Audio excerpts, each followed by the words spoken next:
Hola, tripulante, ¿cómo llevas la cuarentena? Aquí, desde a bordo del Beagle, vamos a intentar hacértela un poquito más amena, ofreciéndote un nuevo programa. Esta vez hablaremos sobre especies invasoras. No vamos a hablar sobre coronavirus, porque aunque ahora sea el tema más mainstream, una vez estamos todos concienciados de las medidas que hay que seguir, tampoco hace falta seguir dándole vueltas todo el día a la cabeza y causando más preocupación. Queremos que os despejéis. Así que, en el camarote del naturalista, vamos a estar muy apretados, porque primero vendrá José Francisco y nos contará los pasos que tiene que seguir una especie exótica o una especie para convertirse en invasora. Bueno, esto lo hará si yo le dejo hablar, porque la verdad es que he venido con bastantes ganas de cháchara. Luego entrevistaremos a Javier García Gans. Él ha sido el encargado del control de la avifauna de la ciudad de Valencia durante más de 23 años y nos hablará sobre cómo han ido evolucionando las poblaciones de aves en esta ciudad, cómo han ido introduciéndose nuevas especies que se han ido convirtiendo en invasoras, qué problemas han causado y la polémica sobre los medios de control. Tanto ya sabéis que en Madrid se habla de matar a 12.000 cotorras. Trataremos todos esos temas de una manera amena e interesante que nos hará una buena fotografía de lo que han sido los últimos años en una ciudad modelo dentro de España. A continuación, en Biofilms hablaremos sobre la película Cuando ruge la marabunta. Otra vez con José Francisco. La analizaremos desde el punto de vista de la problemática de las hormigas invasoras. Y hoy no habrá concurso porque, como habréis notado, JV no ha podido asistir. Así que, de todas maneras, le damos un abrazo muy fuerte a JV y arrancamos.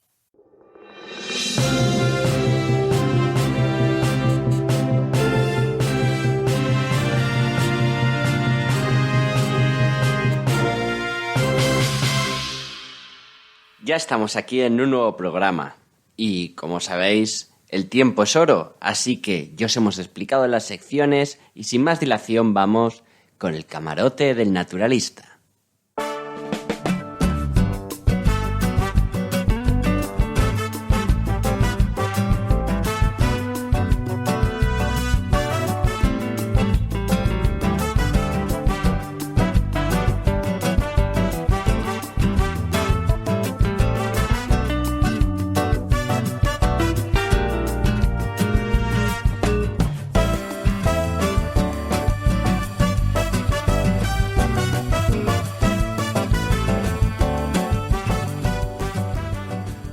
Hoy, en el camarote del naturalista, vamos a contar con la presencia de alguien muy especial, José Francisco. Muchos ya lo conoceréis porque en alguno de los primeros vídeos de YouTube que realizamos, él aparecía como el de comer insectos.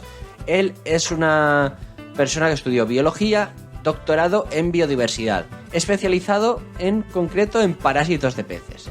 Así que el tío aquí lo veréis muy normal, pero es una eminencia, ¿eh? Premio extraordinario de mi año de promoción. Así que realmente es un lujo tenerlo con nosotros. Hola, José Francisco. Buenos días, Chimo, ¿qué tal? Bien, y te he traído aquí para que nos expliques un poco qué son las especies invasoras y hacerlo de una manera que creo que todo el mundo lo pueda entender. Así que tú tenías familia en Albacete, ¿no? Sí, yo tengo familia en Albacete, padre, abuelos, son pues todas las familias vienen de allí, sí. ¿Te importa que gastemos a tu familia como ejemplo para explicar lo que podría ser una especie invasora? Sin ningún problema, además en Albacete se caracterizan por tener un muy buen sentido del humor, así que adelante. No, de hecho no, otra cosa no, pero cómicos sí que habéis exportado al resto de la península. Unos cuantos. Bueno, para empezar, una especie invasora lo que tiene que hacer primero es llegar a un sitio. En este caso sería pues cuando la familia de José llegó de Albacete a Valencia. ¿Qué es lo segundo que tiene que hacer para llegar a convertirse en especie invasora? El siguiente paso, sobrevivir. Establecerse. Claro, si llegan y no consiguen sobrevivir en Valencia, o se vuelven o ya se ha acabado, ya no hay especie invasora. ¿Qué es lo siguiente que tendrían que hacer? Pues algo muy importante, poder reproducirse. Y de ahí sale José.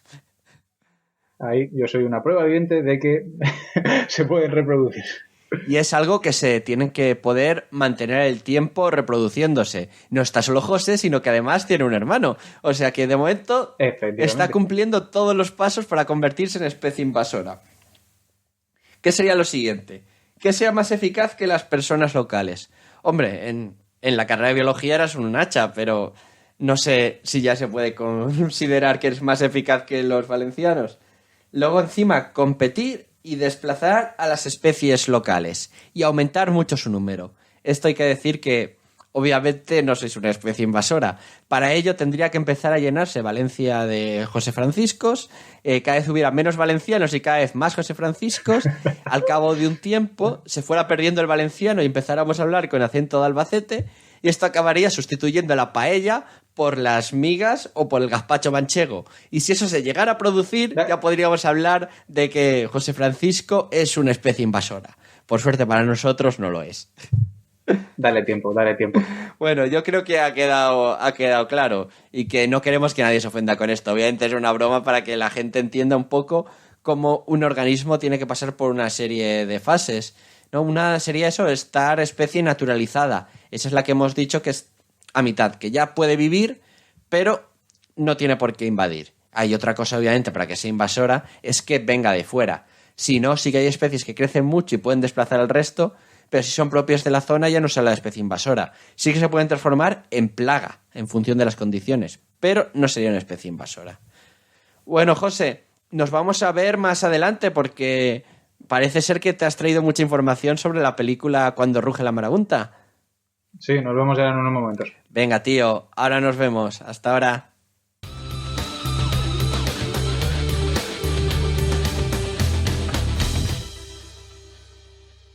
Hoy tenemos con nosotros a Javier García Gans.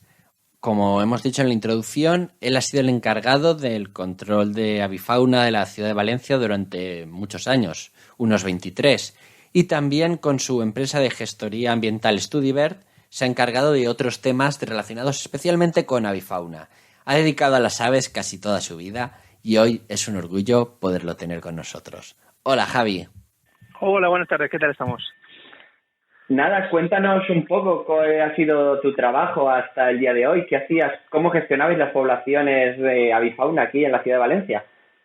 Bueno, por una parte lo que hacíamos era hacer seguimiento a lo largo de todo el año. Dividíamos lo que era la invernada, la época de reproducción, la migración y después las especies sedentarias que estaban todo el año en la ciudad. Por otra parte también hacíamos seguimiento para ver la evolución de las poblaciones sobre todo de cotorras, de paloma, de tórtola turca y después de estorninos, ¿vale? Estornino, sobre todo, estornino pinto, que era el que causaba problemas. De hecho, nosotros empezamos a trabajar con el Ayuntamiento de Valencia en el año 90, cuando, no sé si recordáis, a lo mejor mucha gente no lo recuerda porque eran pequeños, era el gran dormidero que había en la Gran Vía Marqués de Turia, que habían cerca de 1.200.000 estorninos en la ciudad de Valencia. La gente decía que era como Hitchcock. Y de hecho, los carriles centrales de la Gran Vía, la gente no los utilizaba por las cagadas. O sea, cuando te parabas en el semáforo, las cagadas eran aseguradas. Por otra parte, incluso la gente que salía de los colegios tan cercanos a, por ejemplo, en las calles colindantes, pues bueno, cuando tenían que cruzar la Gran Vía, pues se ponían encima las carpetas y bueno, cruzar era bastante chocante, ¿no? Durante varios años estuvieron allí ahuyentándolos durante la época invernal y al final conseguimos que se desplazase de allí el número máximo que había allí de estorninos. La idea no era que se marchasen todos los estorninos de la ciudad, sino que se distribuyeran de forma más homogénea, dentro del casco urbano, ¿no? ¿Por qué venían los estorninos de la ciudad? Porque encontraban en la ciudad unas temperaturas de entre 4 y 5 grados superiores a las que había en el medio periurbano, ¿no? Por otra parte, también conseguían que predadores y, por ejemplo, también cazadores no pudieran hacer nada cuando fueran a pernoctar. Por lo tanto, tenían asegurada unas condiciones idóneas para poder dormir tranquilamente. Mucha gente pensaba que por qué los estorninos pintos no utilizaban el cauce viejo del Turia, que era una gran arboleda, ¿por qué no lo gastaban? Entonces, cuando tú llegas y tomabas las temperaturas del cauce viejo y las temperaturas que tenían en Gran Vía Marqués del Turia, por ejemplo, en parques periurbanos y urbanos inclusive, siempre tenían eso, pues hablábamos de 3 a 5 grados superiores a los que tenían en estas zonas, en el cauce. Aparte, el cauce, si la gente se fija, es como un corredor de aire. Cuando entra el viento desde el mar y viene al contrario desde el oeste, pues bueno, prácticamente pasa por este cauce, con lo cual no era un sitio idóneo para dormir allí. Por lo tanto, los pájaros utilizaban el jardín botánico, la glorieta, el parterre, el jardín de Monforte, jardines de viveros, jardín de Ayora, sobre todo grandes parques en los cuales el arbolado era bastante grande y por lo tanto iba a beneficiarle ese núcleo o esa isla verde, les iba a beneficiar para pasar la noche. Eso fue en el año 90. Entonces empezamos a trabajar con el ayuntamiento y a partir de ahí empezamos, se estuvieron proponiendo el tema de qué se podía hacer con las palomas, que cada año aumentaba su número. De hecho, hay que pensar una cosa. La ciudad de Valencia, las primeras palomas son de los años 60, cuando el arzobispo de Valencia soltó 12 parejas de palomas blancas en la Plaza de la Virgen y les dijo crecer y multiplicaros. Y claro, se multiplicaron muy bien. De hecho, llegaron a haber en torno a 40.000 palomas en la ciudad de Valencia. Durante años, haciendo una gestión, reduciendo el número de puntos de alimentación que la gente utilizaba, haciendo una gestión también sobre los alimentadores, y también con capturas, pues se redujo la población hasta unos 20.000 más o menos, 22.000. Yo me acuerdo de niño que vendían allí en la Plaza de la Virgen la mixturita para darles de comer. Pues lo que era ilógico era que por una parte te mandaban a ti a gestionar esa población de palomas, capturarse las palomas, discutieras con las personas que estaban allí, los ciudadanos que con todo buen fin le daban de comer a las palomas, y por otra parte, cuando decías, oye, eso no se puede hacer, resulta que tenías una persona que estaba vendiendo comida en el mismo punto. Y eso mismo ocurría en Jardín de Viveros. Entonces dijimos, hombre, esto es incoherente. Hombre, yo no estoy en contra de una persona que se saque su sueldo vendiendo comida, pero obviamente es ilógico que por una parte la administración se gaste dinero en que no se dé de comer y en reducir la población, y por otra parte hay una persona que esté vendiendo comida. O sea, el gran problema no era que viniera, por ejemplo, un abuelito con su nieto, una madre con su hijo y le diera un puñetito de comida. El gran problema que teníamos en estas zonas era que había gente que venía con un carrito de la compra todas las mañanas y todas las tardes a echarle restos de croissants, de pan triturado, incluso arroz, pero arroz cocinado, con lo cual aquello era una porquería. Y hay que pensar también una cosa. Cuando tú aportas en demasía, aportes un alimento, al final lo que estás causando es que aparezcan plagas que inicialmente no tienes pensadas. Por lo tanto, si tú dejabas durante la noche restos de pan, restos de croissants y restos de comida, pues durante la noche acudían las ratas. Con lo cual estabas, por una parte intentabas dar de comer a unos animales y al final lo que estabas beneficiando era a otros. Por otra parte, claro, el tirar, por ejemplo, durante días y días en un mismo sitio alimento, que muchas veces lo mojaban para que las palomas se lo pudieran comer mejor, pues bueno, cuando llegaban las temperaturas de primavera y verano aquí en Valencia, que son en torno a los 20 y tantos grados, pues bueno, se llenaba de moscas, de mosquitos y tal. Entonces, se intentó que la gente, concienciara a la gente de que esto no era factible, ¿vale? Y la idea siempre que hemos tenido nosotros en nuestra empresa, en StudyBird, ha sido que las poblaciones de palomas son alimento dependientes y por lo tanto, si tú reduces el número de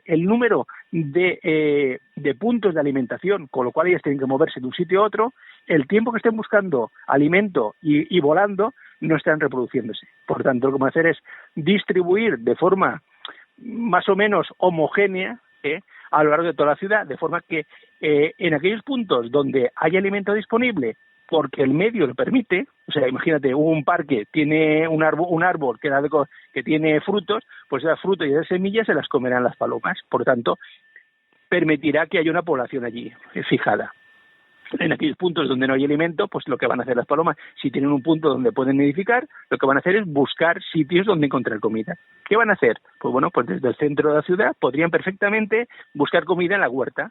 Aquellos campos que han sido labrados, que no tienen todavía nada plantado, pues ellas se van a comer las semillas de plantas silvestres, con lo cual no va a causar ningún tipo de problema. ¿El problema que hay? Pues que nosotros, el ser humano, sin querer, pues lo que estamos haciendo es favoreciendo la presencia de ciertas especies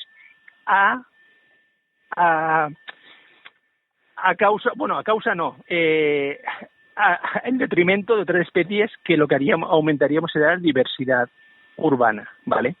Lo bonito, por ejemplo, en un medio natural es que tengamos una diversidad de especies bastante alta y que las poblaciones más o menos sean, pues bueno, imagínate si tienes una pareja de rapaces, pues obviamente vas a tener que tener un montón de posibles presas, con lo cual, cuanto más aumente la diversidad, mejor para todos. Pero el gran problema que hemos encontrado en las ciudades es que hemos aumentado la diversidad de especies a costa de especies que son alóctonas, o sea, que son exóticas. Ese es el gran problema. Y hemos pasado, por ejemplo, en la ciudad de Valencia, de tener inicialmente pues 2 especies, por ejemplo, teníamos la cotorrita gris y la cotorra de Kramer. Que una pregunta, ¿estas sí.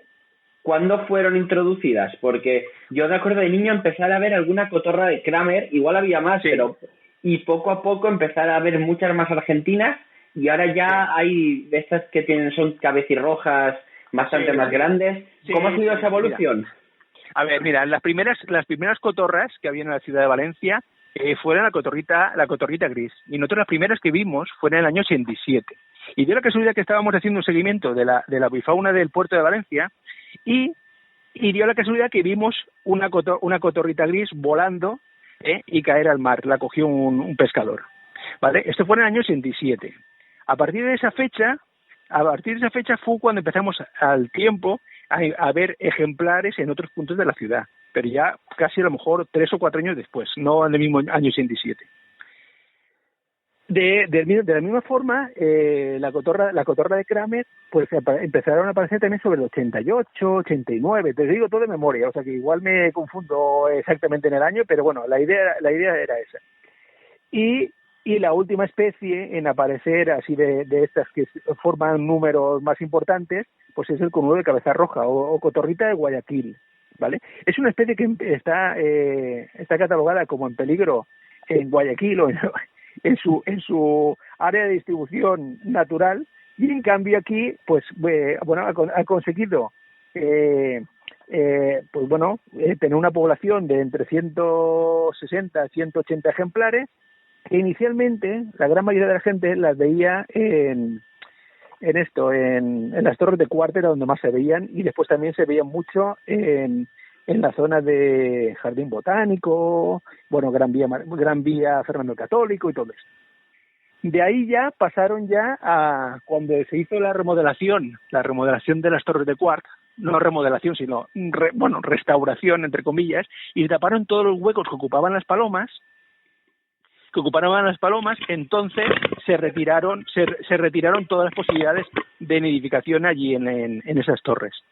Por lo tanto, al final se empezaron a desplazar. Empezaron a criar, por ejemplo, en la iglesia de Santos Juanes, después también en fachadas de edificios que tenían huecos, y poco a poco fueron colonizando otras zonas. Entonces, el tema es ese, o sea que realmente han aprovechado lo que el hombre ha puesto a su alcance, ¿vale? Sí, y por ejemplo, sí, sigue. Sí, dime. No, que preguntaba eso, que han ido aumentando mucho y eso ha ido afectando a la diversidad. ¿Cómo ha ido la biodiversidad urbana en estos años evolucionando? ¿La fauna autóctona realmente se ha visto perjudicada? ¿Murciélagos, como dicen, que les afectan? Bueno, aquí en la ciudad de Valencia no se ha detectado que haya un daño real sobre otras poblaciones de aves. Por ejemplo, las únicas causas, o sea, los únicos daños que hemos visto palpables en un momento dado fue que cotorra de Kramer predaba un nido de mirlo, ¿vale? Se llevó un huevo y se llevaron también un pollito. Eso es bueno porque de hecho en la época de reproducción necesitan proteína, pero realmente el tema es ese, o sea que realmente no hemos visto más daño que ese. Hay que pensar también una cosa, por competencia, pues obviamente, por ejemplo, cotorra de Kramer, que le gusta utilizar huecos, pues bueno, huecos donde utilizaba, por ejemplo, la bubilla o pueda gastar el estornino negro, obviamente si se meten ellas no tiene nada que hacer un estornino negro ni una bubilla contra estas. Pero el tema es ese, realmente no hay un daño palpable sobre otras poblaciones, no es como ocurre con Sevilla, ¿no? Pero obviamente lo que está claro es una cosa, que si aumenta, como no tienen casi enemigos, el único enemigo que tienen en la ciudad es el halcón peregrino o la gaviota patilla amarilla, pues obviamente las poblaciones, si no tienen ningún control, van a ir en aumento, y de hecho van en aumento. Fíjate, en el año 92, para que tengas una idea, en el año 92 teníamos 22 cotorritas grises, y en la actualidad tenemos, a ver, en el censo de este año pasado, 376, ¿vale? El último censo que habíamos hecho. En cotorra de Kramer, en el año 92, teníamos 24 ejemplares, y ahora en la actualidad tenemos 305. Del resto de especies, en total, del resto de especies que tenemos, por ejemplo, mira, para que te des una idea, tenemos a la Tinca de Eritrogenis, que es la cotorra de Guayaquil. Pues bueno, los primeros ejemplares se vinieron en el 93. Y ahora estábamos, lo que te estaba comentando, entre 160, 180 ejemplares más o menos. Después tenemos, por ejemplo, a Agapornis personata, que habían en la zona del Colegio de Santana, allí en la avenida del Puerto, pues ahí llegaron a reproducirse.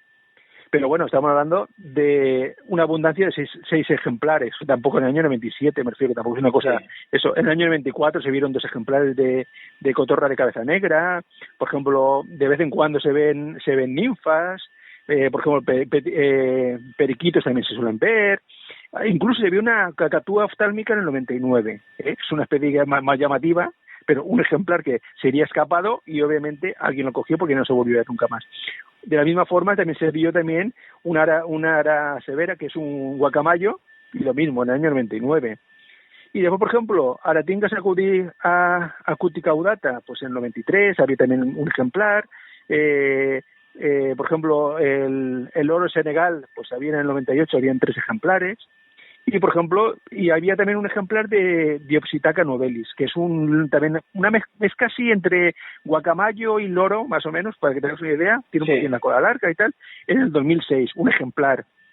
Por ejemplo, especies que, por ejemplo, no son abundantes, pero son llamativas. Por ejemplo, hay Amazona, está la Amazona, la estiva, que en la ciudad pues tenemos, hay 4 ejemplares, hay veces que, por ejemplo, sale algún pollito, llegan a nidificar, pero no sale adelante el pollito, o con los primeros vuelos cae al suelo y la gente los encuentra, y lo mismo ocurre con el Amazona ocrocéfala, que tenemos, hay 5 ejemplares que se ven entre lo que es jardines de viveros, jardín botánico, bueno, se van moviendo por esa zona de ahí, y nuevamente van acompañando a las cotorritas de Guayaquil, ¿vale? Entonces me refiero que no estamos hablando de una superpoblación sumados todas estas, estamos hablando de unos 800 ejemplares, ¿vale? Que 800 ejemplares que no están siempre dentro de la ciudad, sino que se mueven. De hecho, la cotorrita de Guayaquil es impresionante los desplazamientos que realiza diariamente. Sale desde los dormideros, se mueve, por ejemplo, hacia Chiribella, Alacuás... ¿Que eso cuántos kilómetros serán para alguien que no sepa la zona de Valencia? Para alguien que no sepa, pues a lo mejor se puede hacer perfectamente diariamente en torno a unos 50 kilómetros entre ir y venir, o 60 kilómetros.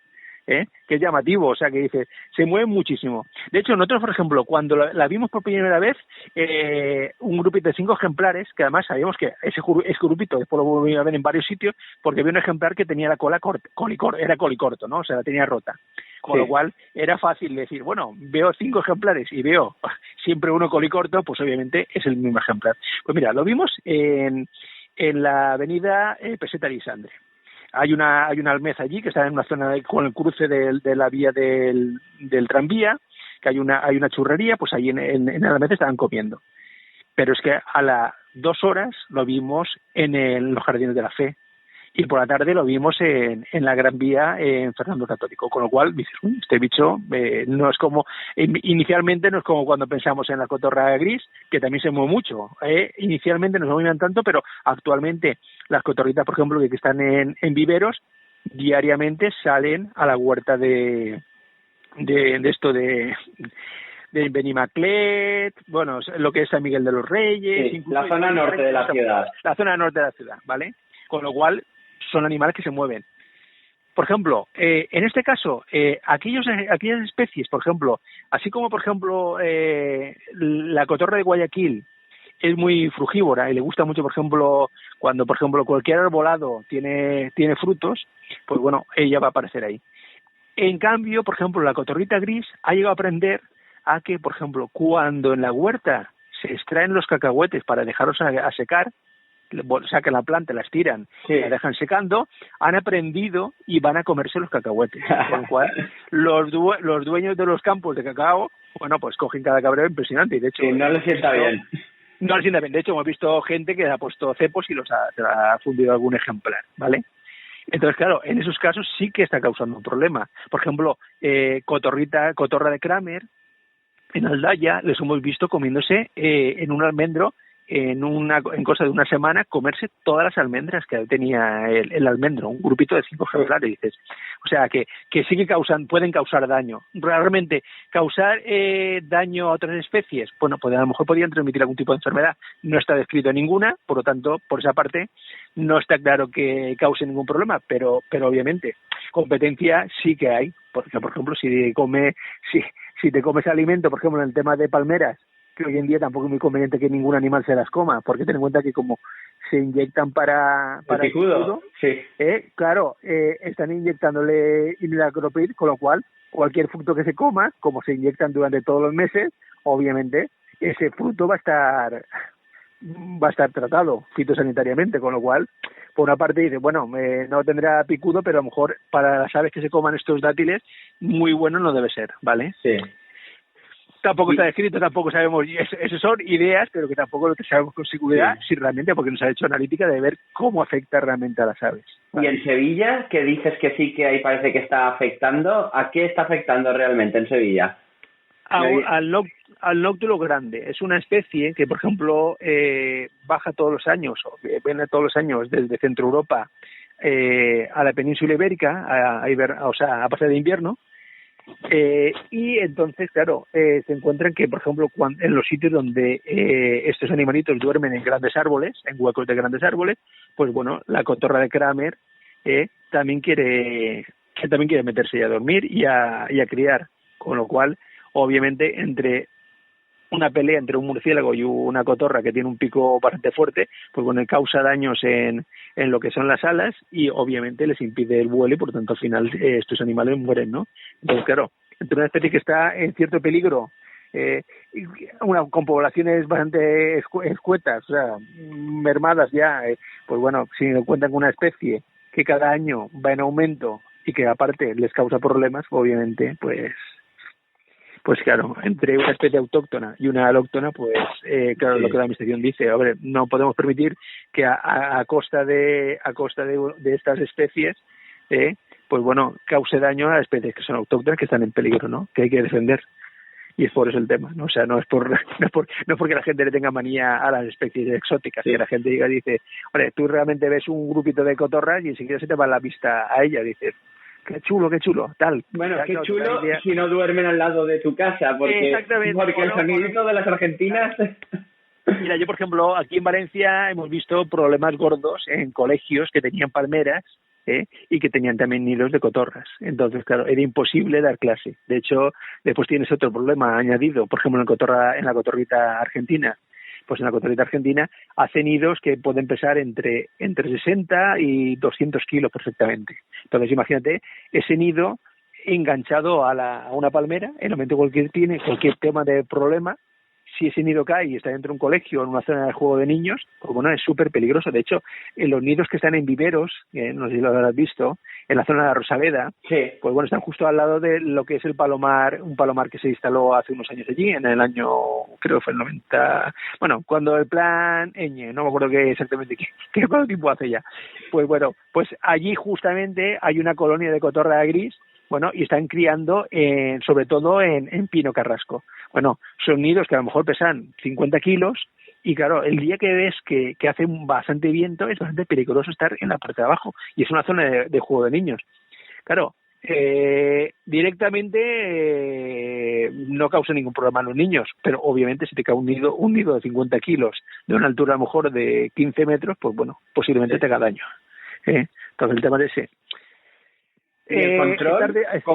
¿Cómo las controláis? Porque hay ahora bastante polémica, porque en Madrid hablan de matar la población, creo que son unas 12.000 cotorras las que hay. Luego están los piensos esterilizadores que se gastan para palomas, que hay quien dice que pueden afectar a otras especies antes que a las palomas. ¿Cómo va el tema?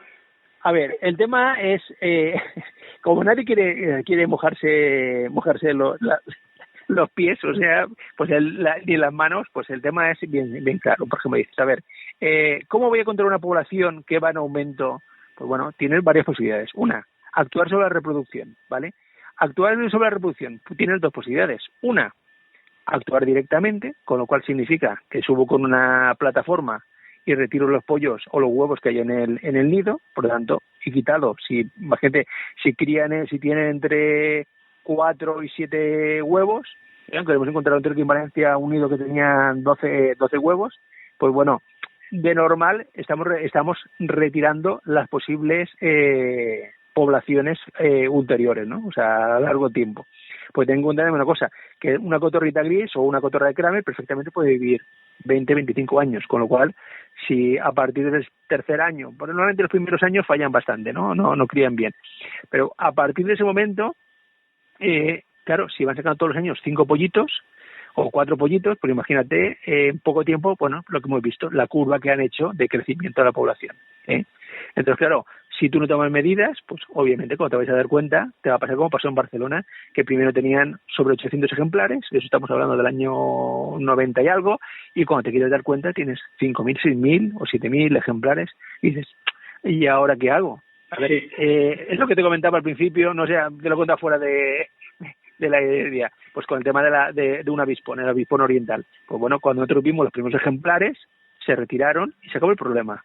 Si tú, por ejemplo, cuando ves los primeros ejemplares, te dan gracia o dicen, mira, qué exótico esto. Claro, cuando te ves a dar cuenta, este tipo de poblaciones, de tanto de insectos como de aves, pues cuando te vienes a dar cuenta, pues bueno, ha aumentado su número. De hecho, hay un problema también, y también no es tan llamativo, por ejemplo, el del ruiseñor del Japón en la Serra de Collserola, que empezaron a estudiarlos para ver cómo evolucionaban. Y claro, ahora se han dado cuenta que tienen cerca de 800, o ya tendrán hasta 1.000 ejemplares. Claro, cuando tienes ya 1.000 ejemplares, dices, ¿ahora qué hago?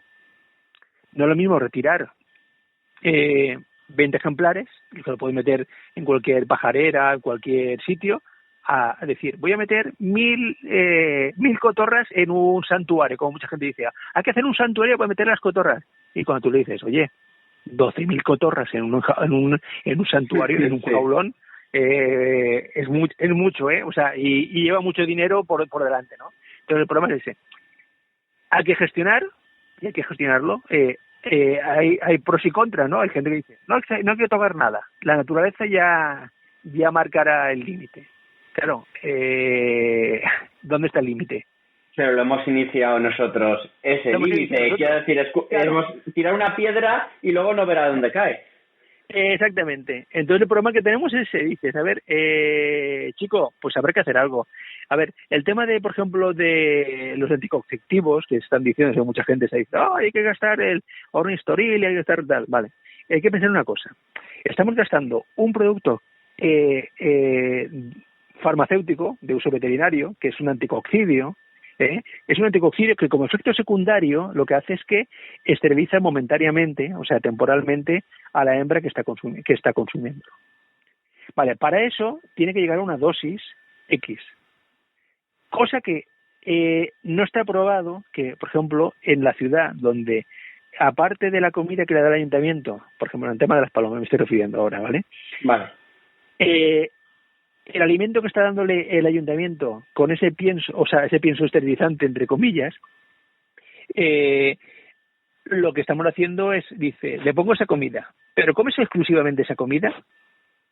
Y yo pongo un ejemplo un poco bestia, ¿no? Pero siempre le digo sí, digo, a ver, si una mujer se toma unas pastillas, como se decía antiguamente, anti-baby, y se la toma hoy, mañana no se olvida, pasado se la toma, al día siguiente se olvida otra vez y no sé qué, no sé cuánto, y dice, pues bueno, hablando para ir rápido, preñada seguro.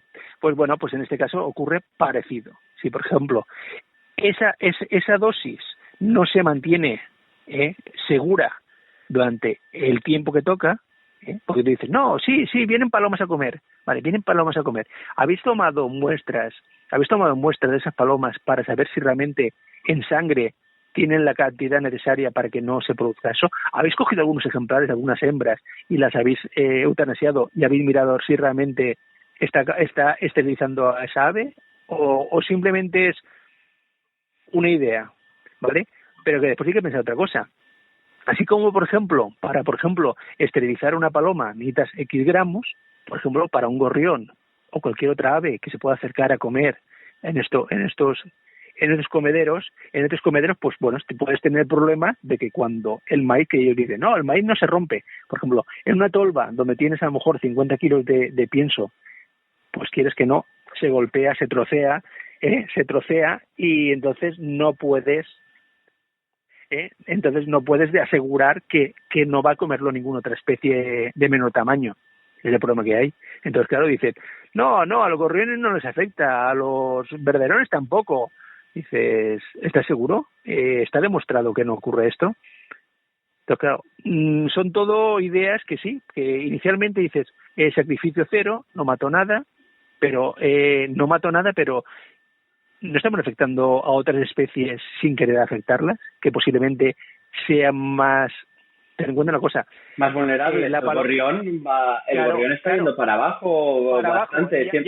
Y claro, pues digo que una especie que ya lo tiene mal, que cría solamente 2 veces al año, frente a una paloma que puede criar hasta 8 veces al año, si esas 2 veces al año ya no cría, pues cuando nos demos cuenta de una población, por ejemplo, los gorriones, en la vida media de un gorrión, que ya son años, son 8 años lo máximo que pueden vivir, ¿vale? De ahí para abajo.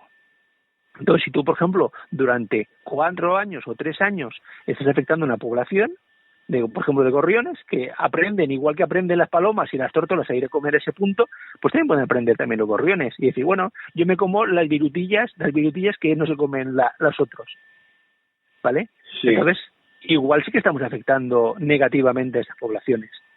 Claro, no hay estudios, ¿no? No hay estudios que digan que eso no afecta de verdad y que es efectivo en lo otro. Los únicos estudios así que hay, que se ven en todos los sitios, son los de la casa que vende el producto. O sea, claro. Yo, a ver, por ejemplo, si yo te quiero vender a ti una cosa, pues te voy a poner que mi producto es lo mejor, lo mejor, lo mejor. Mira, después otra cosa también importante. Cuando nosotros empezamos a trabajar con el ayuntamiento en el año 90, también estuvimos estudiando el tema este. Y había un problema. Por ejemplo, para dar de comer a las palomas de la ciudad de Valencia, en aquella época estábamos pensando en pesetas, me refiero. Hicimos la valoración de dar de comer a 50.000 palomas, exclusivamente que comieran esa paloma, esa comida. Se prohibiría, en ese caso estudiamos la posibilidad de prohibir la alimentación y que comieran solamente ese alimento. Bueno, el coste anual eran 80 millones de pesetas. Entonces, claro, decimos, hombre, 80 millones de pesetas se puede dar para ayuda pública a la gente que está necesitada, pero tirar 80 millones de pesetas todos los años para dar de comer a las palomas durante al menos 10 años para reducir la población, estamos hablando de 800 millones de pesetas. Me parecía una barbaridad. Nos pareció a todos una barbaridad, dijimos, desestimado totalmente. En aquel caso, en aquel momento estaba un veterinario, don Fernando Ganzo, que, bueno, pues cuando empezó a ver y a estudiar, dijo, esto es fuera de lugar, esto no se puede hacer, esto es una barbaridad, gastar un dineral en algo que no tiene esto. Entonces, por eso se dijo, pues bueno, vamos a actuar sobre las poblaciones directamente, vamos a capturar, ¿vale? El gran problema que teníamos era que cuando se capturaban, dicen, a ver, ¿qué hago con ellas?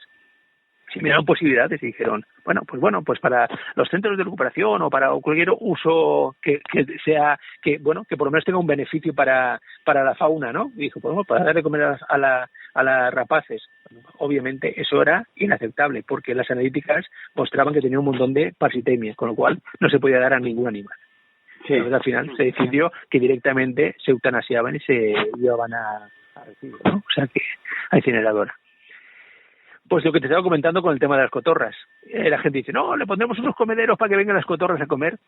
Chico, vamos a ser sinceros, eso cuesta un dineral. Montemos un santuario para meter las cotorras, otra barbaridad. Entonces lo que hay que hacer básicamente es intentar en lo posible que la nidificación disminuya. Entonces tiene 2 posibilidades. Una, por ejemplo, el tema de cotorra de Kramer. Disminuir los huecos disponibles para esta especie, básicamente, por ejemplo, sería colocando, por ejemplo, cajas anidaderas para que la cotorra de Kramer críe en esas cajas y tú, por ejemplo, puedes retirar los huevos o los pollitos, ¿vale? Con lo cual, como realmente la cotorra de Kramer también cría solamente que en Valencia tenemos muy pocos casos de 2 veces que se hayan reproducido en el mismo año.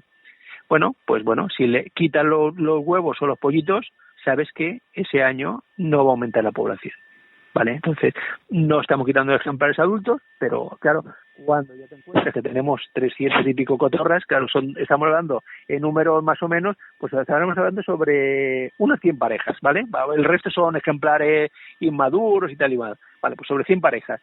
Pues 100 parejas a 3 pollitos, pues estamos hablando de 300 cotorras el año que viene, o que no van a seguir todos adelante, menos mal, pero el tema es ese. Entonces, es mejor ir retirando ejemplares, Entonces, al final es a disparo, como por ejemplo en Sevilla, pues bueno, con disparo, la gente piensa, cuando la gente le dices que los van a matar a disparo, la gente si quiere se pone las manos a la cabeza y dice, van a venir los cazadores y van a empezar a pegar tiros por toda la ciudad.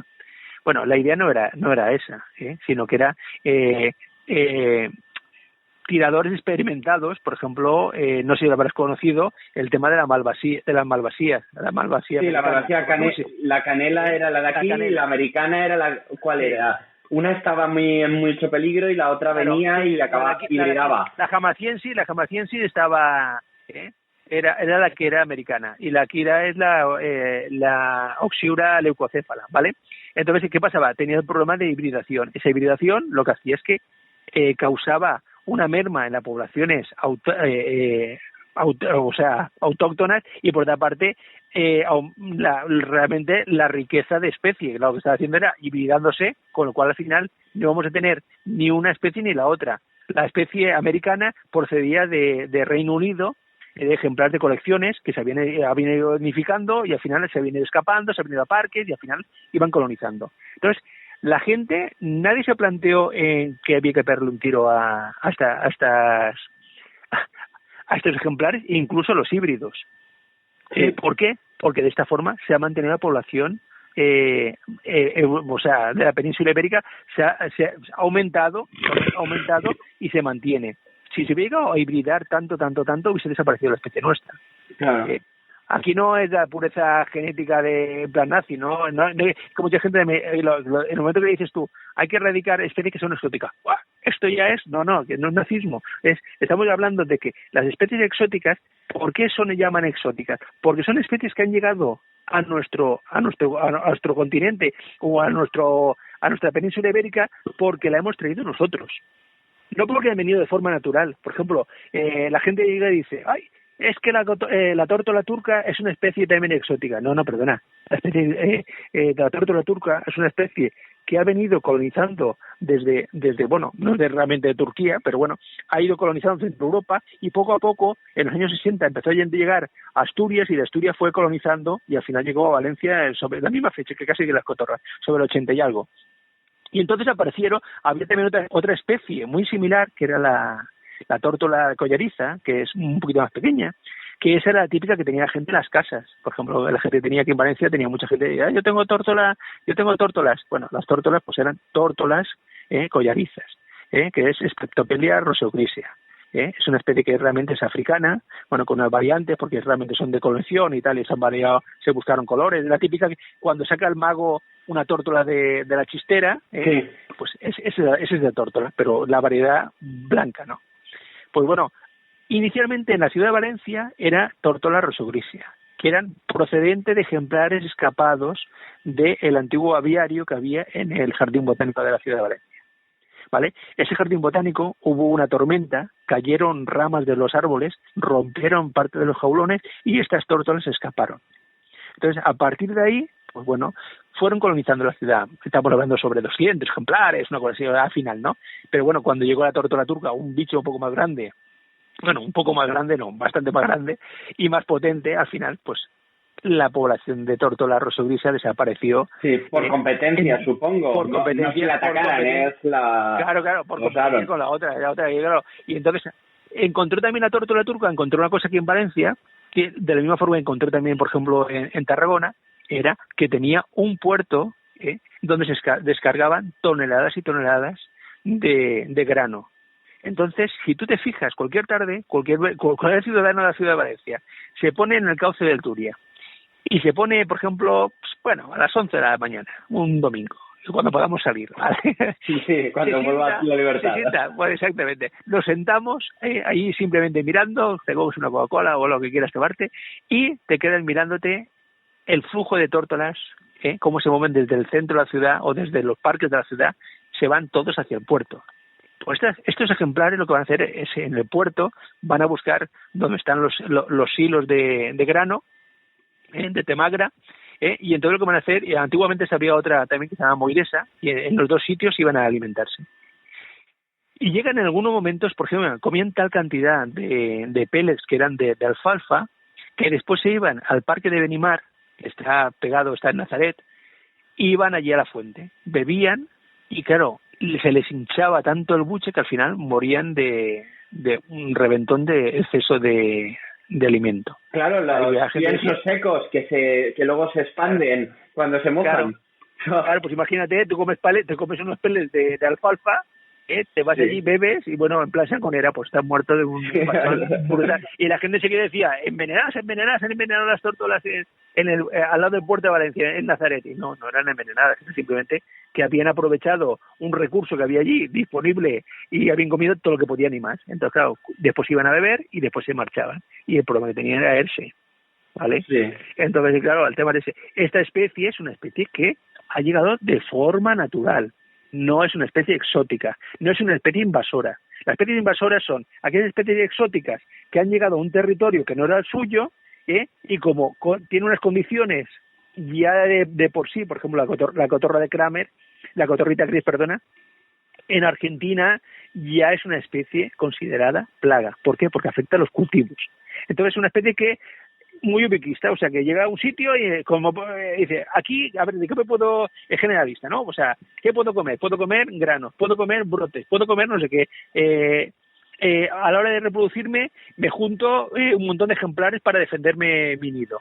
Y al final lo que hago es, pues, medro, o sea, voy hacia arriba, clarísimamente. Sí, cambio, por ejemplo, sí. Tú hablas de un periquito y dices, ¿cuántas poblaciones de periquitos hay en la ciudad? Pues poquísimos, o sea, un ejemplar que se puede escapar, que llega, y claro, cuando llega el invierno y vienen 4 o 5 días de frío pues bueno, pues muchas veces no encuentra comida y se muere.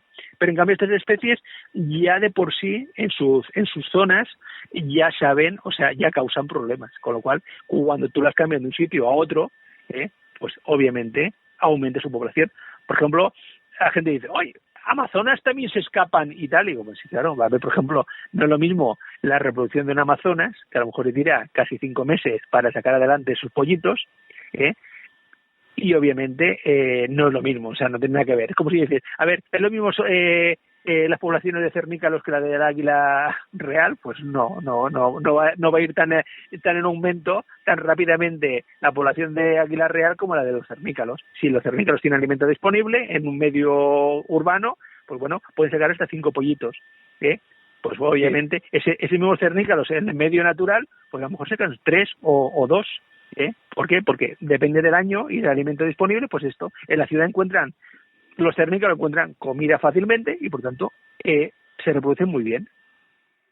Sí. Pero el tema es ese, por eso yo digo que todas las especies hay que tener en cuenta que no se consideran todas, ni todo lo que viene y aumenta la población, se aumenta su población, no es malo, ¿vale? Sí, nosotros, bueno, en el programa justo estamos en la parte de la entrevista, pero justo antes habíamos comentado los pasos que una especie tiene que seguir para convertirse en invasora. Primero que llegue de otro lugar, primero que sobreviva, que se naturalice, que se pueda reproducir y que encuentre condiciones para que no solo aumente mucho su número, sino que empiece a ocupar nichos y por competencia desplazar a otras especies porque se alimenta de su mismo recurso, y al final pueda desestabilizar el medio ambiente simplemente por tema de número, por tema de que aumentan y colapsan. Eso es lo que se considera invasora. Exactamente. Por ejemplo, también pasa, otra especie que también en los últimos años ha llegado a la ciudad, pues son las gaviotas patiamarías. Ahora la gente ya no les presta, atención, sí, les presta atención porque les ataca, ¿no? Cuando está en la época de reproducción. Pero, por ejemplo, los primeros ejemplares que hay aquí de la ciudad de Valencia estamos en los años 92, más o menos. que empezaron a ver una pareja en torno a lo que era el Zoo de Valencia, en la antigua instalación, donde estaba en viveros. Sí. ¿Vale? Y uno de ellos era un ejemplar de gaviota argentea que había allí en el jardín, en este zoo. Se hibridó con una gaviota patria amarilla, entonces se empezaron a criar en la zona. Pero después ya, por ejemplo, está también haciendo atracción a otros ejemplares que habían en el puerto y poco a poco fueron entrando en la ciudad. Por ejemplo, se fueron cerrando vertederos, por ejemplo, el vertedero de Ferbasa no es que se cerrase, sino que se hizo ciclo cerrado, con lo cual ya no había alimento disponible. Hay que pensar en una cosa, el vertedero de Ferbasa, cuando era a cielo descubierto, pues bueno, que hoy en día ya no se llama Ferbasa, se llama los hornillos ahora, la planta de compostaje. Pues bueno, habían en torno a 45.000, 50.000 gaviotas, entre gaviota patilla amarilla, gaviota sombría, gaviota reidora, gaviota cabecinegra, porque digo que era un sitio de atracción brutal y, por ejemplo, se podían prácticamente ver durante todo el año cigüeña blanca, ¿vale? Sí. ¿Por qué? Porque estamos en una ruta migratoria de cigüeña blanca, ¿no? Pues bueno, se cerró esto, con lo cual nosotros los ejemplares que veíamos por lecturas de anillas, pues bueno, cerca de 600, 700 lecturas tenemos. Bueno, pues muchos venían de Cataluña, venían de Murcia. Bueno, actualmente para ver una gaviota de Murcia o de Cataluña o incluso del País Vasco, también habían algunas, pues bueno, es prácticamente dificilísimo. ¿Por qué? Porque ya no tiene el atrayente que tenía este gran vertedero, ¿no? Pues bueno, las poblaciones se han ido reduciendo y hay que pensar una cosa. Por una parte, nos llama la atención de que la gaviota patria amarilla se ha acostumbrado a vivir en la ciudad. ¿Por qué? Porque le hemos puesto, el medio le permite encontrar alimento y encontrar, por ejemplo, sitios adecuados para nidificar. Por ejemplo, muchas terrazas de las que están haciéndose actualmente, que van con cubierta de piedra, van con piedrecilla por la parte de arriba, la cubierta, pues bueno, para ellos eso es una playa. Entonces ellos lo que dicen, bueno, pues encuentro ahí, tengo un hueco donde tener algo de sombra, que son los paneles solares que hemos colocado en las terrazas, por lo tanto él vive allí súper bien. A la hora de alimentarse, mira, aprenden horarios de colegios. Cuando los chiquillos salen al patio a tomar el bocadillo, cuando acaba el patio, mucho resto de bocadillo queda en el suelo, cuando es el auge para ellas para bajar a comer estos restos de bocadillos.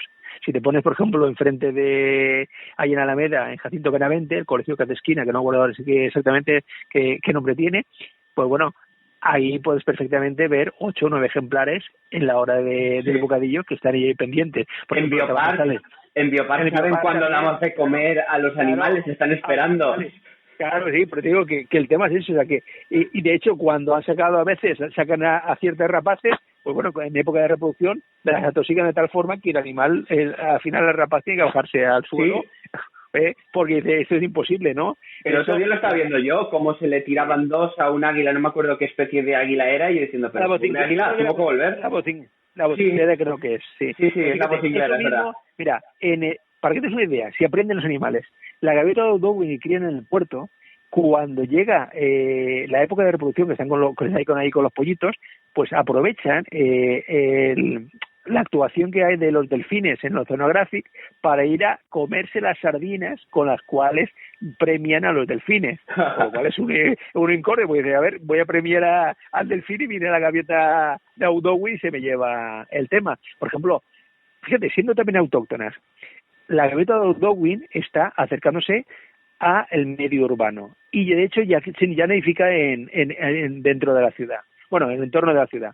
Por ejemplo, si te vas al MN4, que está en Alfafar, donde está el Burger Eso King, es un pueblecito a nada, claro. 5 kilómetros, 6 kilómetros, Sí. puede ser, de Valencia. Sí.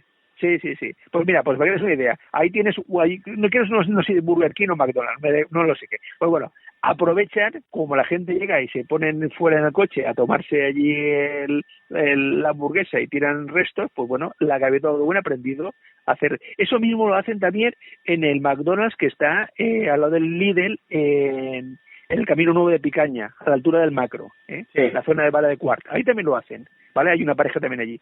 Y, por ejemplo, hace 3 semanas estaba en la gaviota de Darwin tomando el baño y arreglándose el plumaje en la fuente que está enfrente de lo que es el Meliá Congresos, en la avenida Cortes Valencianas. Ya los he visto yo ahí varios años por ahí. No sé si llegan a edificar ahí, pero bueno.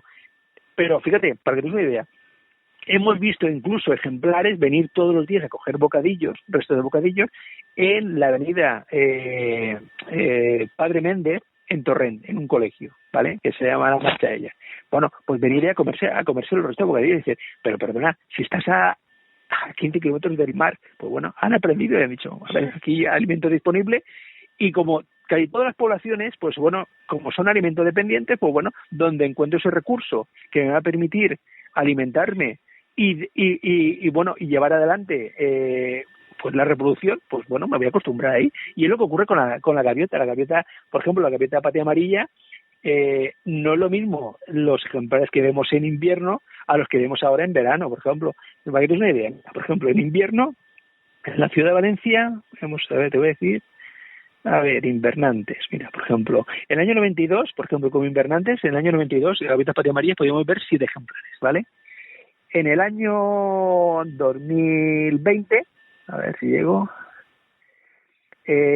tenemos 103 ejemplares, ¿vale? Sí. Por ejemplo, y de esos, por ejemplo, en el año 2016, como migrantes o como reproductores. Mira, como reproductores, en el año 2000, en el 92 teníamos 0 parejas, empezaron a criar en el 97 una pareja, en lo que era ¿cómo se llama esto? En Plaza de Tetuán, ¿vale? Lo que es gobierno militar, ¿vale? Sí. Y después ya en la actualidad, pues este año pasado tuvimos 28 parejas reproductores en la ciudad, ¿vale? Con lo cual va en aumento. Sí. Y el número de ejemplares que van asociados a estas parejas reproductoras, pues bueno, podemos estar en torno a unos 70 gaviotas. Tampoco es una especie invasora, que es que mucha gente dice, no, son especies invasoras y son exóticas. Ni son invasoras ni son exóticas. Son especies que han aumentado su población de la misma forma que otras especies que no causan problemas, aumentan su población y nadie se preocupa. Porque han aumentado sus recursos, los recursos que tienen para alimentarse, y claro, crecen, van así las poblaciones. Exactamente. Por ejemplo, mira, vamos a ejemplo, 10 años o 8 años, la paloma torcaz, ver palomas torcaces en el entorno urbano y periurbano de la ciudad de Valencia era bastante raro. En la actualidad, bueno, ya crían hace 4 años, crían en viveros, crían en jardín botánico, crían en las calles adyacentes a Cortes Valencianas. O sea, es una especie que cada vez está siendo más común. De hecho, por ejemplo, hay un dormidero de cerca de 4.500 ejemplares en Alacuás. O sea, sí. Es impresionante. Para que cuando salen por las mañanas, para que sea casi un bando de estorninos, y no son bastante más grandes que los estorninos. Y el parque donde van a dormir, pues no sé cómo es un centro, bueno, es de semillas, que es del ministerio. No sé cómo estará por dentro, porque no he entrado nunca, porque es puerta cerrada, pero obviamente cuando limpio no. Limpio no, te digo seguro que limpio no. Pues claro, el tema de ese. Otra especie que también, que por ejemplo, siendo autóctona, la gente le tiene mucha manía y que también ha aumentado las poblaciones, pues bueno, la urraca. Sí, ahora yo les empecé a ver hace unos años por Burchasol, por donde está el campus de la universidad, que está a unos 4 kilómetros o menos de Valencia, y ahora ya dentro de Valencia se ve año a año cómo van acercándose cada vez más. De hecho, hay un dormidero que se junta entre 16 y 17 ejemplares dentro del mismo jardín de viveros, en el jardín de Real, ¿vale? Por ejemplo, en Avenida del Cid, donde está, por ejemplo, el Hospital General, también tienes 3 ejemplares que todos los días están por ahí. De hecho, están preparando ya para hacer nido en los plátanos que están en el mismo Hospital General. Entonces, claro, la gente les tiene manía porque la asocian siempre con especies que son oportunistas y que van a robar nidos y tal. Bueno, pues a ver, vamos a ser sinceros. Es el principal consumidor de picudo, ¿vale? El cernícalo también come picudos, el picudo rojo, ¿vale? ¿Y por qué? Porque lo que hacen es que, por ejemplo, se alimentan un picudo rojo de adulto, pues bueno, tiene un cierto tamaño y una cantidad de proteína brutal. Bueno, pues cuando salen, tiene un vuelo bastante torpe, pues bueno, pues ellos han aprendido, igual que los cernícalos, a capturarlas. Pero es que aparte, la urraca ha aprendido a escuchar, acercarse a las palmeras, escuchar el ruido de cuando están comiendo los picudos y entonces intentarse extraerlos de donde están alimentándose. Y de hecho hemos visto larvas, o sea, que bastante grandes, y dices, mira, son este bicho, la gente le tiene mucha manía, pero realmente están haciendo un beneficio, ¿no? Y de hecho, si miramos el aumento de la población de urracas, viene casi a ser clavado con el aumento de población también del picudo rojo. Sí, ¿vale? Bueno, el picudo rojo, supongo que todo el mundo lo sabréis, pero es una plaga muy peligrosa para las palmeras. De hecho, está acabando con palmerales y se invierte muchísimo dinero cada año en intentar combatirlo. Para aquellos que no sepáis de qué va el tema del picudo, simplemente esa aclaración. Muy bien. Pues eso, el tema es ese. Entonces, claro, dicho que la gente le tiene mucha manía, pues aquí no hay que tener tanta manía. O sea, que está haciendo un control biológico y ecológico de esto. Obviamente, piensa una cosa, las urracas se van a comer aquello. De hecho, en la meseta siempre ha habido urracas y siempre ha habido pardillos, jilgueros, perdices y tal. La gente tiene manía y dice, perdona, se va a comer. En el caso de las perdices se comía los nidos, o sea, predaba los nidos de perdices que eran de granja, que ponían el nido en cualquier sitio. Pero aquella perdiz roja que ponía el nido escondido, bien escondido, obviamente no se lo tocaban para nada las urracas. Sí. Los nidos de pardillo y todo esto, pues bueno, no han desaparecido los pardillos. De hecho, los bandos grandes de pardillos que se ven y de jilgueros que se ven en la meseta, pues bueno, aquí no se ven porque con los fitosanitarios no nos hemos cargado los campos de naranjos, obviamente. Sí. Entonces el tema es ese, no pongamos tan malas a las urracas. O sea, y también que pensar una cosa, la urraca es la especie a la que parasita el Chamaetrus glandarius, que es el críalo, perdona. Sí. Que es como no es un cuco, no tiene nada que ver con, no es un cuco, pero hace algo parecido, pone el huevo en el nido de la urraca. Pues sí. Bueno, si aumenta el número de población de urraca, al final va a aumentar el número de críalos que van a reproducirse. Y esto es lo que van a hacer estos críalos, son unos grandes consumidores de Processionea del pino.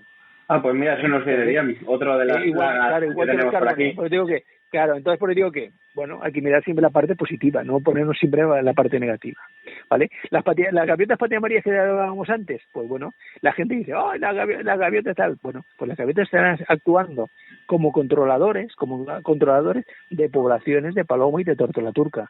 Aquellos nidos o aquellos pollos que están en la primera fase cuando salen del nido van un poco atontados, pues bueno, pues obviamente la gaviota se aprovecha de ellos y en época de reproducción, pues prácticamente un 50% de lo que consumen son palomas y tórtolas que van a dar de comer a los pollitos de gaviota, ¿no? Entonces, el tema es ese. Sí, pues la verdad es que estamos casi en hora, llevamos 55 minutos muy interesantes, pero sí. Me gustaría poder hablar mucho más rato contigo, pero la verdad es que ya el programa, si no, estamos ya superando. Mi anterior entrevista se quedó en 51 minutos y pensé, este es el tope. No, lo hemos superado. Pero quería darte una opción de que cerraras, porque sé que colaboras con diversas ONGs, con SEO BirdLife o con... Si quisieras hablaros un poquito de ellas, cómo colaborar. Sí. Mira, nosotros, por ejemplo, somos un grupo local de SEO BirdLife que se llama SEO Ardea, y a la vez tenemos también un grupo de anillamiento que se llama Grupo de Anillamiento de la Albufera, que llevamos 38 años haciendo seguimiento a poblaciones en el entorno de la Albufera y los medios periurbanos y urbanos. De hecho, en el tema de anillamiento, pues bueno, anillamos tanto en viveros como anillamos también, por ejemplo, en Taca de la Raya, en Albufera. En Taca de la Raya llevamos 22 años anillando allí, de forma continuada. En viveros llevamos, 25 años perfectamente. Y bueno, y después tenemos zonas de anillamiento, por ejemplo, en el cauce, en Quart de Poblet, en el parque fluvial. Después también anillamos también en el barranco del Carreixet, hemos anillado también, por ejemplo, hemos anillado en Pego, anillamos actualmente también en el barranco de Torrent, a la altura de lo que es la planta de los Hornillos, que llevamos también 22 años anillando, y bueno, y después en distintos puntos, ¿no?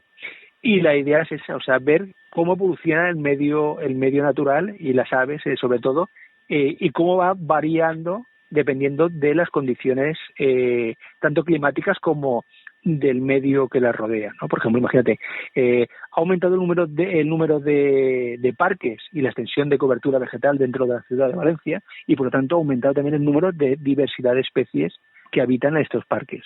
Por ejemplo, inicialmente cuando una persona sale al campo, pues dice, bueno, he visto 30 especies o 23 especies, ¿no?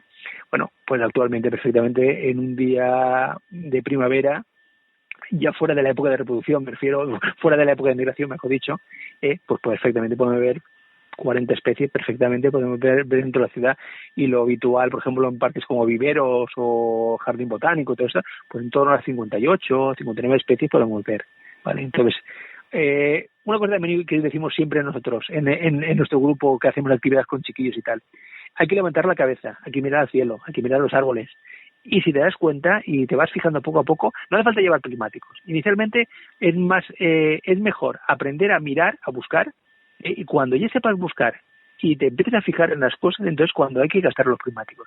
Pero si te vas con los prismáticos e intentas buscar un pajarito, un mosquitero, por ejemplo, en una rama de un almez, es complicado. Es complicado. Entonces hay que acostumbrar primero a la vista a buscar, a ver cómo son las aves, qué forma tiene, qué color tiene, y entonces, y qué actividad tiene. Por ejemplo, no es lo mismo la actividad de un mito, un mito que es un pájaro chiquitito con una cola muy larga, que va en grupos de a lo mejor 7 o 8 ejemplares, a por ejemplo ver un mosquitero en un momento dado que va al solo y va moviéndose, va buscando bajo de las hojas, o vemos por ejemplo un gateador que empieza a meterse alrededor de los troncos de los árboles.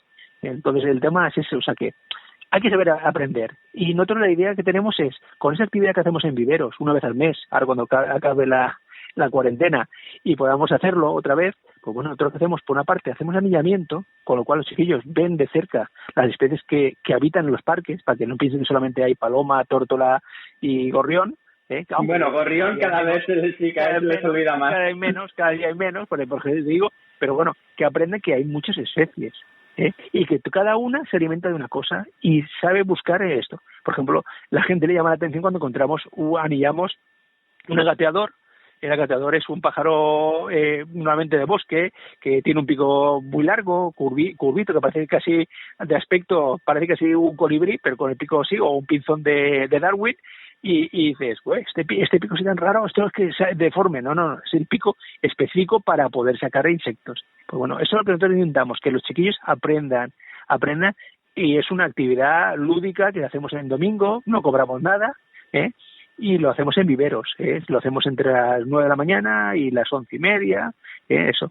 Y si alguien está interesado, pues bueno, es fácil, pones seoardea@gmail.com y nos manda un diciendo que está interesado en acudir, y nosotros le decimos, bueno, tal día iremos. Y entonces lo que hacemos es eso.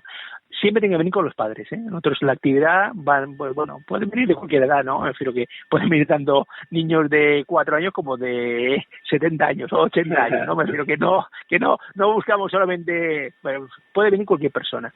Eso sí, siempre buscamos que, por ejemplo, los grupos, pues como máximo sean 10, 12 personas, porque si no, claro, se arma mucho jaleo, y se arma más jaleo, obviamente, para ver aves hay que estar en silencio. Y eso hay veces que cuesta, ¿vale? Sí. Entonces la idea es esa. ¿Vale, Joaquín? Vale, pues nada, decirte que espero que ahora cuando pase todo este fenómeno en el que estamos imbuidos, que no nos deja salir de casa, reprendes las actividades, y que al menos que este humilde programa sirva para que alguien nos conozca un poquillo más y quiera conocer las aves de nuestra ciudad, y para que hayan aprendido un poco también cómo han ido evolucionando las poblaciones, los prejuicios que hay sobre el control, las especies exóticas. Realmente yo creo que ha sido una buena fotografía a través del tiempo de cómo ha sido la evolución de las aves en nuestra ciudad y qué mitos han creado a raíz de ello. Muy bien. Pues ha sido un placer estar contigo, y nada, espero que nos veamos, tú y yo nos vemos habitualmente, así que no será problema. Bueno, un abrazo muy fuerte. Un abrazo, vale, Joaquín, gracias. Hasta luego. Buenas tardes, chao, hasta luego.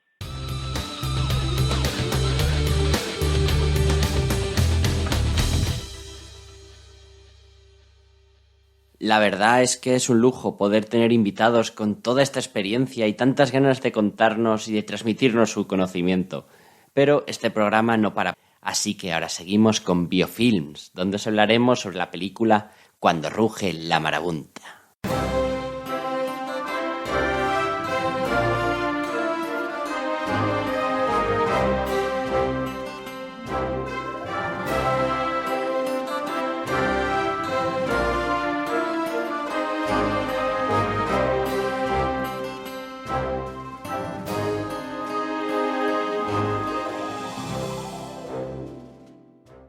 Vamos a analizar la película Cuando ruge la marabunta. Seguimos teniendo con nosotros a José Francisco. Hola, José Francisco. Hola, Chimo, ¿qué tal? Aquí seguimos. Nada, es una película del año 1954 dirigida por Byron Haskins y está ambientada en América del Sur. Los protagonistas son Charlton Heston haciendo del tipo duro de la película y la chica la interpreta Eleanor Parker. Hay que decir que está basada en el relato Lerningen contra las hormigas, de Carl Stephenson. Y es una peli antigua, ya habéis visto que es del año 54, pero la verdad es que es bastante entretenida. Tuvo mucho éxito en su época y creo que se ha transmitido hasta ahora. ¿A ti qué te ha parecido la película, José? Pues como dices, la verdad que para ser una película del 1954 se hace bastante llevadera para lo que estamos acostumbrados ahora, de sobre todo películas de acción trepidante y así muy, muy rápidas. Esta se nota que es del estilo de la época, así como muy pausada, pero que se hace amena, no es aburrida. Y la banda sonora, la verdad que bastante bien, sí. Claro, es una película, de hecho las hormigas salen 20 minutos al final. Os pongo en situación. Una chica, la mujer, decide una carta y decide casarse por correo e ir a conocer a su nuevo marido, que vive en una plantación de cacao en un campo de América del Sur, en mitad de la selva. Entonces, cuando llega, el marido es Charlton Heston y le empieza a tratarla mal, empieza a pasar de ella y ella se siente muy decepcionada. Todo eso es la primera parte de la película, que narra sobre todo la relación entre ellos dos. De hecho, el que ignore tanto a la mujer, hay algunos análisis de estos de críticos que han hecho de la película en los que le atribuyen una homosexualidad reprimida al personaje de Charlton Heston. A partir de ahí, de este tiras y afloja de esta relación, oyen una noticia, que los pájaros están empezando a huir de la selva. Todavía no sabemos nada de las hormigas, pero siempre en ciertas especies que hay invasoras, los pájaros y las hormigas han tenido una relación un poco tirante, ¿no, José Francisco? Pues sí, hay algunos casos reportados, por ejemplo, en islas de Hawái, donde hay unas hormigas, que son las hormigas amarillas, el nombre específico es Anoplolepis gracilepes, que también se llaman hormigas ácidas, porque tienen una concentración muy alta de ácido fórmico, que por cierto el ácido fórmico viene de hormiga, que lo que hacen es que a pájaros jóvenes, a polluelos, cuando los muerden, el ácido fórmico les puede causar heridas que al final generan deformaciones. Si no los mata, puede incluso generar deformaciones cuando llegan adultos y si es que sobreviven. Luego pasan unos cuantos minutos más de película y entonces se nombra por primera vez la marabunta. Descubren que es una gran masa de hormigas que está yendo teóricamente arrasando la selva y se dirige hacia la plantación de cacao. Entonces Charlton Heston no puede hacer otra cosa que ir a enfrentarse a ella, ir a ver de primera mano qué es lo que está ocurriendo. Entonces se interna en la selva y de repente se escucha el silencio. No se oye nada, todos los animales han huido. Él decide que la única manera que hay de hacer salir algún animal, si es que hay, es empezar a disparar la pistola, que entonces saldrán seguro. Charlton Heston durante toda la película gasta el rifle para lo que sea, tanto para encender un cartucho de dinamita, no reventándolo, sino haciendo que dispare la mecha y se encienda como si le hubieras dado con un mechero. Le da la pistola a la chica para que se defienda de las hormigas. La mayoría de los indios lo que gastan para comunicarse, porque dentro de esa plantación toda la población que hay es indígena, gastan una especie de caracolas gigantes. Charlton Heston no. Charlton Heston las llamadas las hace disparando con un rifle al aire. Pero claro, a mí lo de las caracolas me chocó un poco, ¿no, José? Porque están en mitad de la selva, no parece que haya mar cerca. Efectivamente, no sé. Caracolas de estas que son así como muy de arrecife, que son casi de unos 20 centímetros, a modo de corneta. Es raro encontrarlas en mitad de la selva amazónica, la verdad. A mí también me llama mucho la atención esa escena. y luego siguen y ya se encuentran por primera vez con la marabunta. Se ve al fondo como una especie de marea de chapapote que va arrasando toda la selva dejándola desnuda. De hecho, el título original en inglés es The Naked Jungle, es la selva desnuda. Y entonces es muy gracioso porque cuando le enfocan con el catalejo, tú ves la imagen como si estuviera grabando con un microscopio en macro. Ves todas las hormigas gigantes, un montón de hormigas, pero grabado a unos centímetros del suelo, que queda un poco ridículo los efectos en ese momento, ¿no? Sí, la verdad que yo me empecé a reír de una manera impresionante porque tienes al Charlton Heston, exacto, como tú dices, se sube a una colina, saca su catalejo, así bastante, con pocos aumentos de estos antiguos, enfoca, ve, como dices tú, una mancha oscura arrasando la selva y de golpe la siguiente escena es un macro de una colonia de hormigas, como dices tú, como si estuviera hecha con un macro. Y luego también otra escena con unos prismáticos, de igual manera, mira por los prismáticos y también con un aumento impresionante. Ya quisiéramos tener prismáticos de esa calidad. Sí. Y cuéntanos, ¿por qué esto de las marabuntas pasa en la realidad o es una invención de la película?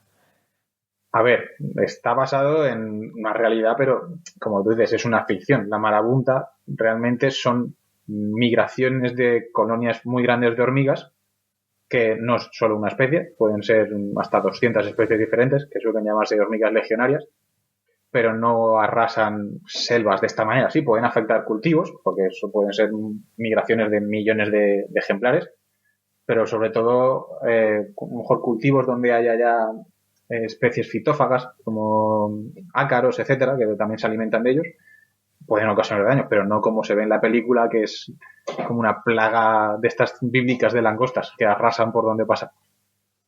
Sí, no, van dejando la selva pelada. Entonces deciden volver a la plantación y atrincherarse para evitar que las hormigas entren en ella. Lo primero que hacen es poner una especie de río, una zanja, que llenan de agua diciendo, igual por aquí ya no pasan. Pero las hormigas empiezan a pasar, de hecho hacen como una especie de puentes. Y esto sí que está basado en un hecho real. De hecho, hace tiempo se vio en un vídeo que se hizo bastante viral en internet y que os vamos a poner en la página de Facebook de A Bordo del Beagle. Acordaros, A Bordo del Beagle Podcast. También estamos en Instagram, @Beagle Podcast, igual que en Twitter. Estamos en WordPress, en YouTube, estamos en iVoox, estamos en Spotify, estamos en todos los sitios. O sea, no tendréis problema. Pero este vídeo lo vamos a subir a la página de Facebook. En él se ve como unas hormigas, aquí pone hormigas guerreras, no especifica la especie, crean una especie de puente en forma de U desde una esquina del techo para llegar a alcanzar un panal de avispas y devorarlo. Es curiosísimo y la verdad es que vale la pena verlo. O sea que sí que las hormigas pueden realizar puentes para poder alcanzar sus objetivos. En este caso, cruzar el río. Sí, y además, aparte de los puentes estos que hacen de manera cooperativa, también pueden utilizar objetos. En la película se ve como al atacar la plantación se van soltando hojas y las usan a modo de embarcación. Que esto también luego, si quieres, podemos comentarlo, que muchas veces estas hormigas llegan a zonas donde no es habitual que ellas estén en objetos flotantes. Puede ser en barcas hechas por los humanos o en troncos que van a la deriva. Sí, y bueno, entonces siguen con el plan y ya si sacaban eso lo que querían hacer era inundarlo todo. Hay un hombre en la presa que está con la orden de que si surgen problemas o le dan el aviso, tenga que romper la presa para que se inunde todo. ¿Qué pasa? Este hombre se duerme, se está echando la siesta y acaba devorado por la marabunta. Es curioso porque he estado buscando en la red y sí que hay una historia de una persona en Bolivia, un campesino, un tal Santiago Ortiz, que se durmió debajo de un árbol de palo santo. En ese árbol había un nido muy grande de hormigas y de la selva boliviana y cuando se fue a despertar millones de insectos le habían picado y le provocaron la muerte.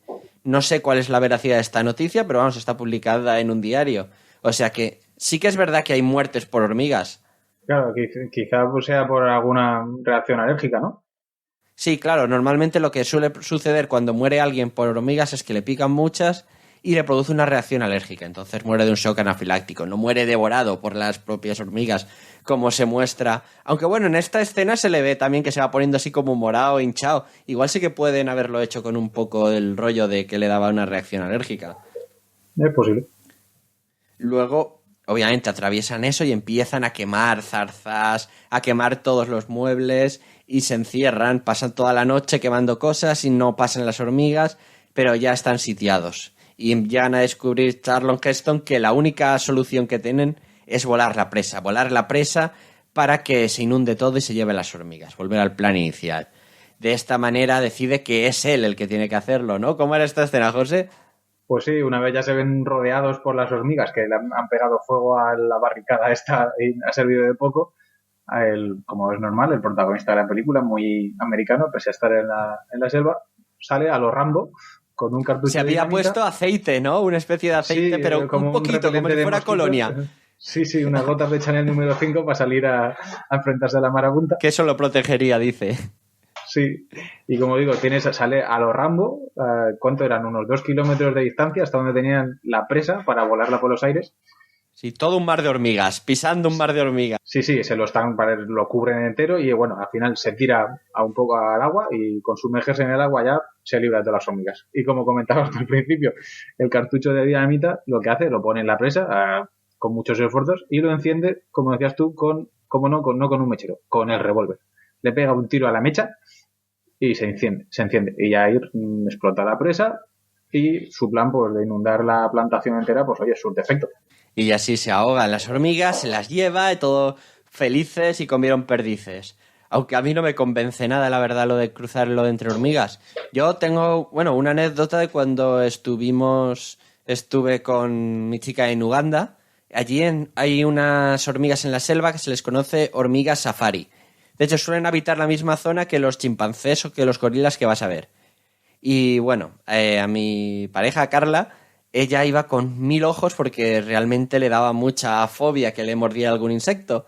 Y justo no sabemos si se apoyó o algo, pero le empezaron a subir hormigas. De hecho, solamente la picadura de una hormiga soldado de las de allí ya le causó un dolor inmenso. Y también tenía varias pequeñitas que se las pudimos quitar y no causaban. Yo en las zapatillas también, y se pegaban al feltro de las zapatillas mordiéndolo, que la única manera que había era arrancarlas y se quedaba la cabeza pegada.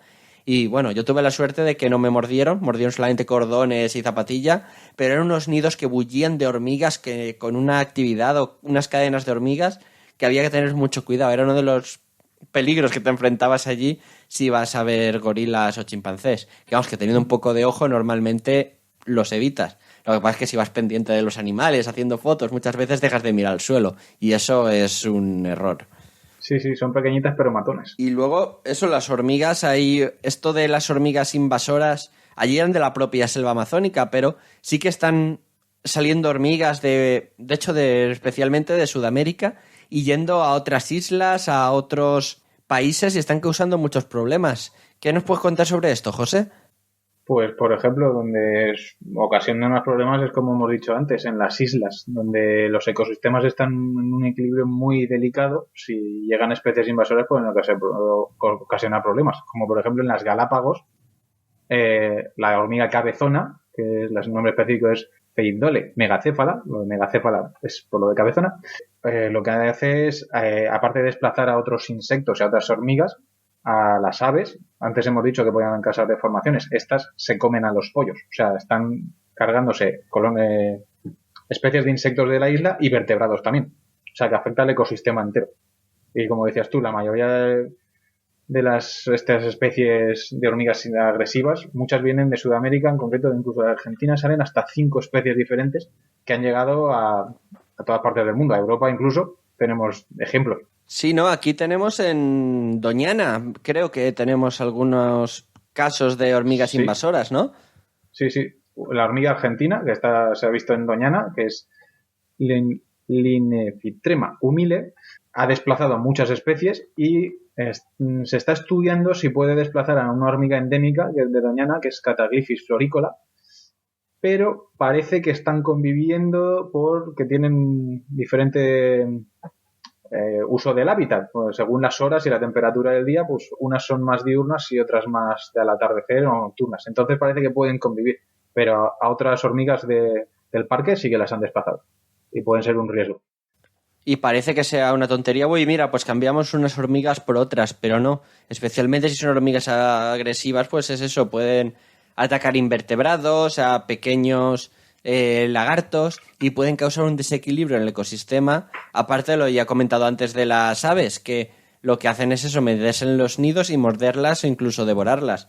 Y en ecosistemas frágiles, sobre todo eso, lo que ha dicho, los isleños, que suelen ser muy vulnerables a especies invasoras porque no tienen tanta resistencia, ya que ya muchos años evolucionando en un ambiente cerrado, entonces aquellas estrategias que les permitían sobrevivir frente a lo nuevo lo han perdido, son muy vulnerables estas hormigas y pueden causar graves problemas. Hay ahora mismo un bosque de palmeras en las Seychelles que se cree que también está muy amenazado por estas hormigas y es algo que es único, solamente quedan estos bosques de palmeras en unas pocas islas y están en riesgo de desaparecer. De hecho, se están gastando muchos millones de euros en intentar controlar la población de hormigas, pero es algo muy difícil. Una vez se ha establecido una población de hormigas, erradicarla es muy, muy complicado. Se aferran a cualquier cosa, son muchos ejemplares, se ponen hormigueros. De hecho, hay veces que se unen hormigueros unos con otros para intercambiarse reinas o es mucho más complicado que simplemente tapar un hormiguero o matar a la reina. En algunos casos sucede así, pero en otros es bastante más complejo.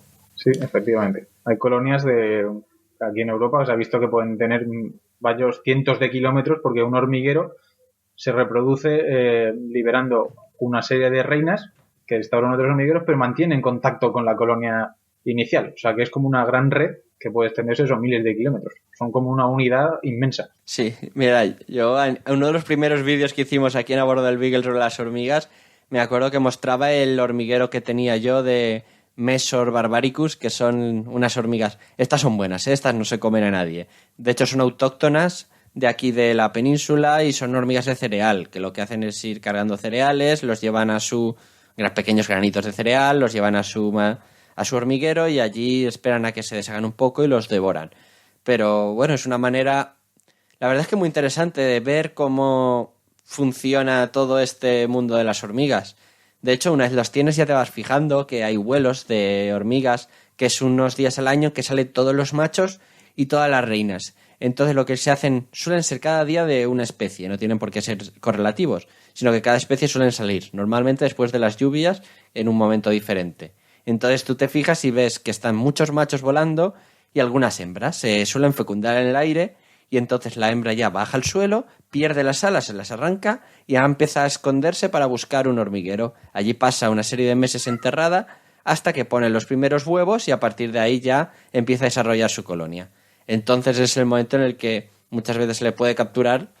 No es recomendable capturar especies autóctonas, aunque en este caso sí que está permitido. También se pueden comprar por internet y entonces tienes una colonia de hormigas, desarrollarla. La verdad es que es algo que me parece muy educativo, especialmente para niños, para empezar a interesarles en este mundo de los animales y también el de los organismos con unas sociedades tan complejas como los de las hormigas.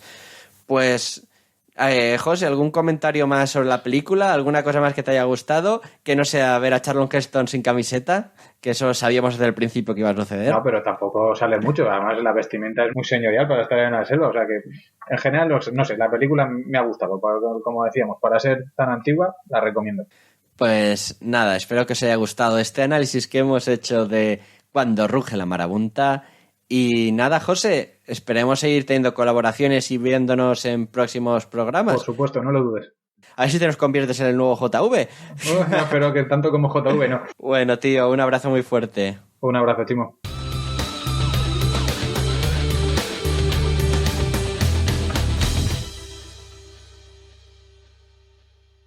Bueno, esto ha sido todo por hoy en A Bordo del Beagle. Recordaros que nos hace muy felices que nos escribáis comentarios, que enviéis emails, cualquier tipo de feedback es muy de agradecer. Y nada, esperar que todos estéis bien de salud y que de esta cuarentena saldremos pronto y que todo vuelva a la normalidad. Un abrazo muy fuerte, tripulantes. ¡Hasta luego! Lo que quería era dar de comer a los pingüinos del zoo. Me vine a biología. Yo que me había visto más de 100 veces las series, era así una vez el cuerpo humano y la vida es así. Me vine a biología porque pensaba que esto estaba tirado, que esto estaba chupado, que en un pipa yo me licenciaría. Han pasado 4 años y sigo aquí estancado. Por eso yo me cago en la biología. Me cago en la ADN, polimerasa 1, 2 y 3 y en el ciclo de Krebs. Me cago en el anamensis, en el afarensis, en el africanus y en el homo floresiensis también. Me cago en Pangea, me cago en Gondwana, me cago en la Eurasia y hasta en Pantalasa. Me cago en la deriva continental. Me cago en Rickettsia y en Streptococcus. Me cago en Bacillus anthracis, micromundo infernal.